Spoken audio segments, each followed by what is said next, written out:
भारत और यूरोप के बीच मुक्त व्यापार यानी फ्री ट्रेड की शुरुआत आखिरकार हो गई है।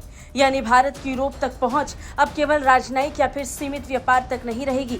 इससे जबरदस्त विस्तार होगा, क्योंकि मुक्त और खुले व्यापार की शुरुआत अब हो चुकी है। ये एक ऐसा समझौता है जो चीन और पाकिस्तान की मुसीबत और टेंशन को बढ़ाने वाला है। भारत और 4 देशों के यूरोपीय समूह EFTA वस्तुओं, सेवाओं और निवेश में परस्पर व्यापार को बढ़ावा देने के लिए एक मुक्त व्यापार समझौता यानी EFTA के सदस्य आइसलैंड, लिechtenstein, नॉर्वे और स्विट्जरलैंड हैं। इस समझौते के जरिए यूरोपीय देश बड़े पैमाने पर भारत में निवेश कर पाएंगे, जिसका भारत को खूब फायदा होगा।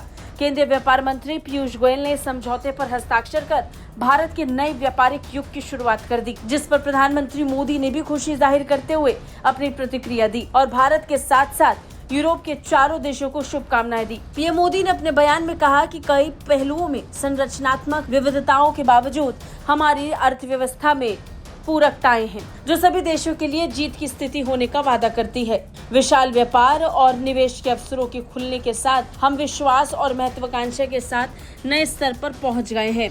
व्यापार समझौता निष्पक्ष, न्यायसंगत व्यापार खोलने के साथ साथ युवाओं के लिए विकास और रोजगार पैदा करने के लिए हमारे साझा समझौतों का प्रतीक है।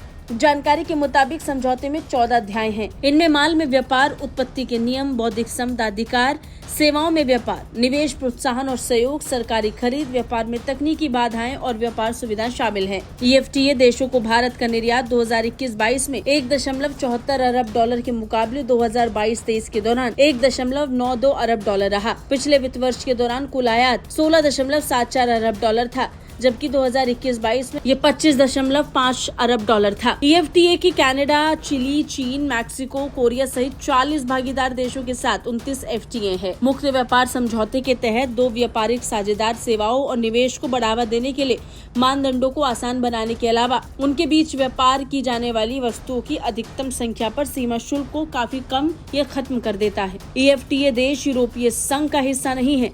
ये मुक्त व्यापार को बढ़ावा देने और तेज करने के लिए एक अंतर सरकारी संगठन है, जिसकी स्थापना उन देशों के लिए एक विकल्प के रूप में की गई थी जो यूरोपीय समुदाय में शामिल नहीं होना चाहते थे। ब्यूरो रिपोर्ट, भारत तक।